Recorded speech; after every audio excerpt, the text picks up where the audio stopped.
next question/comment comes from Stan Bowman, who spoke to Pierre LeBrun in The Athletic. And Stan Bowman said that the offer sheets that were signed the players are being overpaid. This is what he said. The way it's being portrayed is also a little bit unfair, that the Oilers were doing some sort of poor faith negotiating, Bowman said. If you look at both those players based on their performance, there's lots of comparable players that have signed this summer in recent years. The players can probably grow into those deals, but as of today, they're way above their actual performance. That's such hog shit. I don't think it is. What do you think about? I think that's fair. Oh, okay. Who said? That's the point of an Broberg's RFA worth deal is $4 million bucks. You overpay on an RFA deal. That is, that's him. That's like, hey guys, did you know that the Leafs are blue? No, he's using the truth to lie. Why? How so? Like, okay, yeah, those guys are getting overpaid, and every hockey fan with a brain is like, yeah. So what's he lying about? He's saying. So, Jesse, can you say it again? Stan Bowman in The Athletic.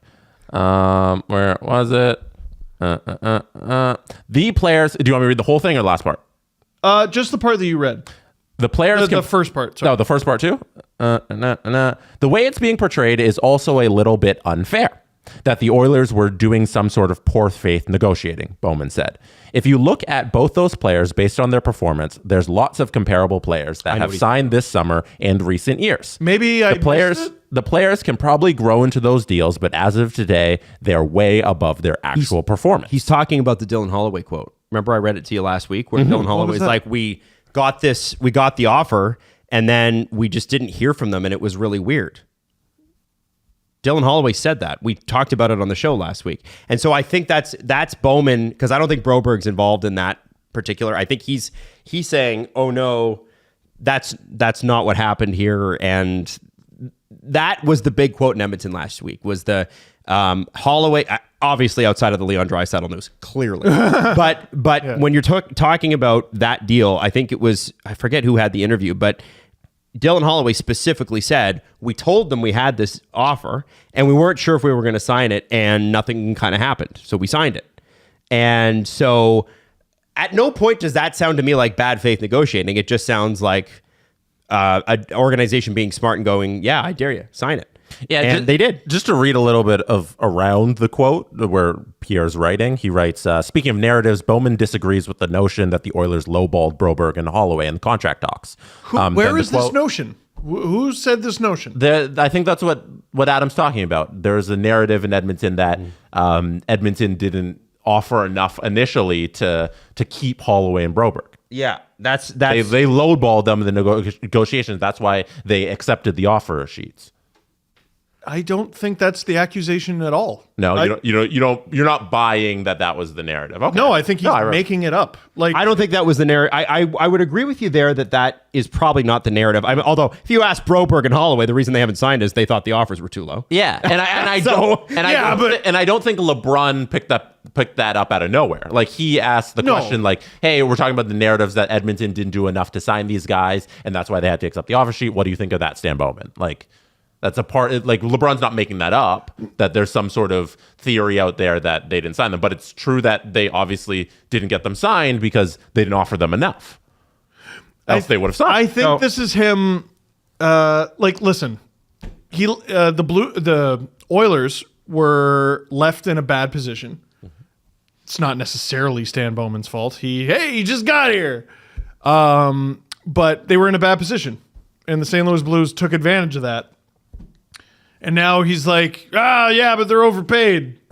Yeah, that's how they work. Mm-hmm. Here's what Holloway said. You know that? Mm-hmm. Edmonton Journal. We knew about the offer sheet. Who's the author? David Staples. Don't read it. No, it's a direct quote. I know that. Listen, I'm not like, hey, what does David Staples think? It's a direct quote that I've gotten other places. Thinks I should piss in the sink. No, you drink out of the sink. Oh, okay. You drink out of the urinal. That's what it is. We knew about the offer sheet before we had any negotiations with Edmonton, which was kind of weird. So here's what he said. We knew we had the offer sheet before we had any negotiations with Edmonton, which was kind of weird. Who is this? This is Holloway. Okay. We were trying to get a deal done. I don't think we were asking for anything crazy at all. If anything, we were very upfront with Edmonton the whole time. even about the whole offer sheet, we explained, hey, this is an option for us. Can we get a deal? And it was weird the way they handled it. I felt I had no other option but to sign the offer sheet. Yeah, it sounds like they lowball. Yeah, and here's it sounds like there was no negotiation at all. That's how he's signing it. I think is the wrong word. It's that Edmonton was still negotiating from a spot of like, that offer sheet's too high. Here's what we think you're worth. And he's sitting there being like, but I got this offer. But he said, so that's what I'm worth. We knew about the offer before any negotiations with Edmonton. My thinking is, and what he's talking about is the St. Louis offer. My thinking is Stan Bowman is coming into Edmonton as a guy who Oiler fans did not want. And why? On the whole, why? Well, we know why. Why didn't they want? We know why. And so he's going to try to come in and make a big mark. What's he do? He's working on a Leon Draisaitl extension. And he goes, am I going to worry about Holloway and Broberg, or am I going to worry about Leon Draisaitl? Here's my big victory piece. I'll deal with those guys in September. No offense to Broberg and Holloway, there was bigger business to get done. Yes. And I don't blame Edmonton management for thinking that way. Here's where Bowman loses me on that quote. Who cares, man? You just signed Leon Draisaitl.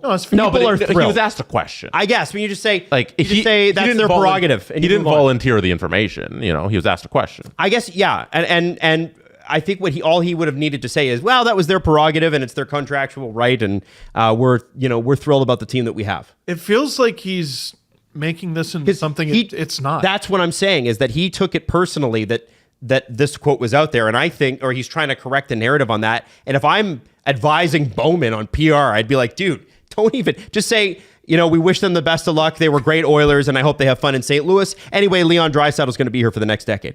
Let's talk about that. Toronto executive Stan Bowman.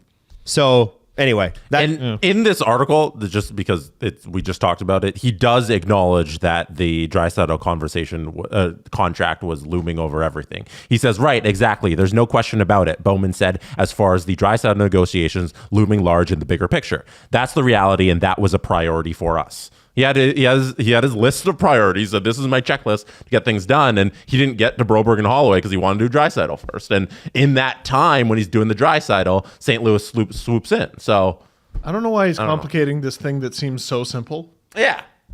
You didn't have cap space. The team came in, took advantage of you, and signed 2 players to more than you were willing to pay them because you couldn't. And probably above market value, because that's how you steal somebody in an offer sheet. You don't. If you offered them what they wwere worth, the other team would just accept it. Yeah, we all saw Kotkaniemi. So, yeah. Boo! Shut up. Yeah, it's an odd thing to make us think. I don't know what he's talking about. Stan needs to understand. Just take the W, man. Take the W. Don't worry about those guys. You got Jeff Skinner on what? You did what with your roster? They did a good job with their forwards this offseason. Just shut up and leave. I think this is the us against the world time of year. Oh, really? Elliot Friedman was so funny on 32 Thoughts because he was talking about a Mark Stone quote where he's like, "Oh, it's another year of people writing off the Vegas Golden Knights," and Fried's just like, "What are you talking about?" Yeah. Who's like, "Oh yeah, who's gonna suck this year? Vegas." No one, not a human being. No. On the planet. Terra Forma. Agreed. What are you talking about? The Vegas Golden Knights suck? What? Shut up. Oh, they weren't great, to be honest. Yeah. The haters were almost right. They didn't have a great regular season last year. Well, no, but Vegas's bad seasons are all artificial. You know what I mean? They're not bad because they're bad. They're bad because they're doing some sort of weird gymnastics. And when the gymnastics work, they win a cup. We've already seen it. Except for last year when Mark Stone was on LTIR for the last few weeks. And it didn't work. It didn't work. It didn't work. This year, it's got a way better chance of working, and I think they're going to be fine. What else?